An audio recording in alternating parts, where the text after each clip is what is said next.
As a financial advisor, I spend almost my entire career talking to my clients about what impact the election is going to have on the economy. If we're either in a presidential or a midterm election every other year, and in the in-between years, at least 50% of my clients are upset by whoever it is that came into power, and they want to know just how bad it's going to be.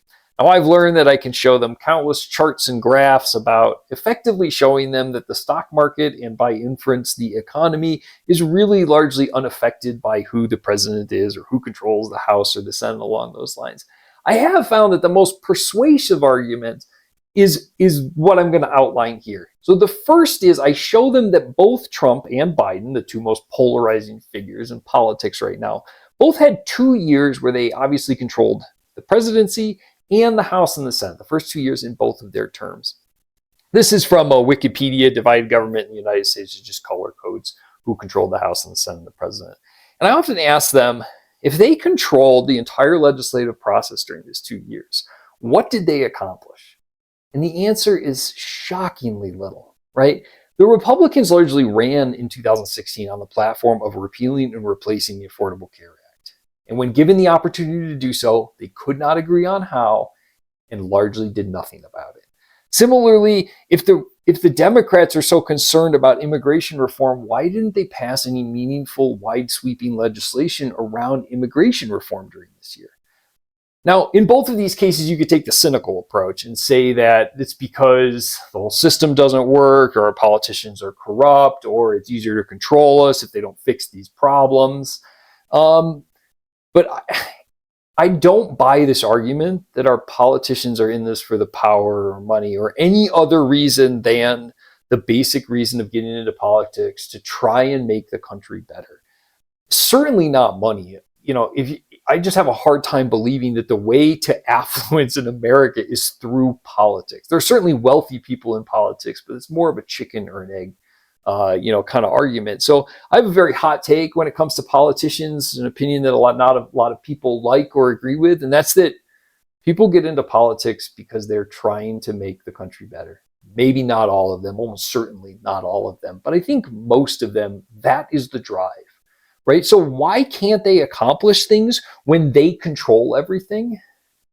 It really brings me to the second point, so I'll come back to answer that, which is the two sides are not arguing about the same thing. Let's look at the two most polarizing kind of issues in American politics right now: immigration and abortion. Right? In immigration, the Republicans are largely arguing that the southern border is a disaster. We need to address that. And that is the case. I've done videos about it. You can look it up. The southern border is a disaster. But the Democrats are arguing that if someone wants to come to the country to work, and we have a labor shortage, or live, we have a demographics problem, or seek political asylum or something along those lines, then there needs to be a functional system by which they can do it. And they're right. The current systems do not work and are fundamentally broken. So both of those things can be true, and they are, in my opinion. Both those things are true, and they're not arguing about the same things. They may seem diametrically opposed, but they're trying to find the common ground in between it. And even when they control government, they can't agree even how to fix their side of the argument. Right? So then you look at like a similar example on abortion.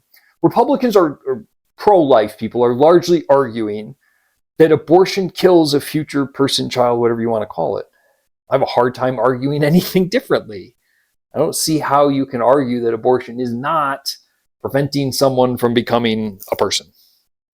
At the same time, pro-choice side is arguing that women should have the ability to control their own bodies. And I have a hard time arguing against that as well.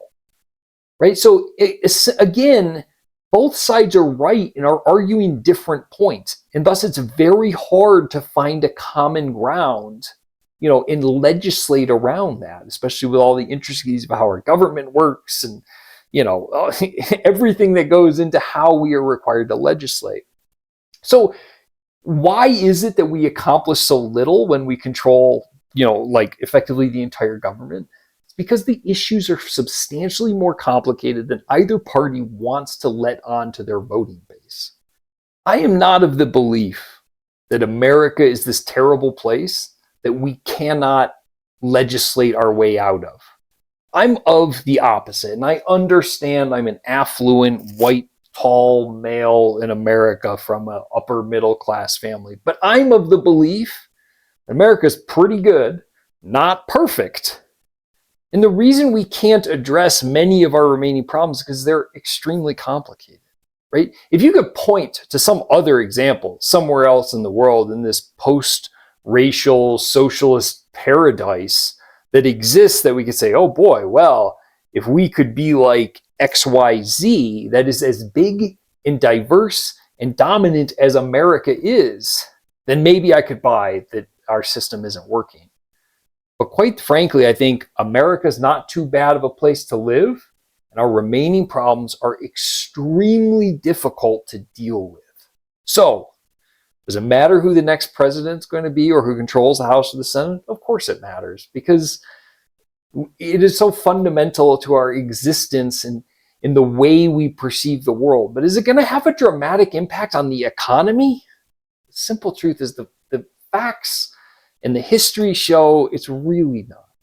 Now, I think it's important because I've developed kind of a large following, not large, but a decent little following here on YouTube, that I do kind of address my own political views. I will explain the reasoning for that in that video. So if you do want to understand what the nuances to my political views, then I will record a video. It will be up here as soon as that is ready, which may not be when this releases. But otherwise, I hope this has been informative, and I will talk to you soon.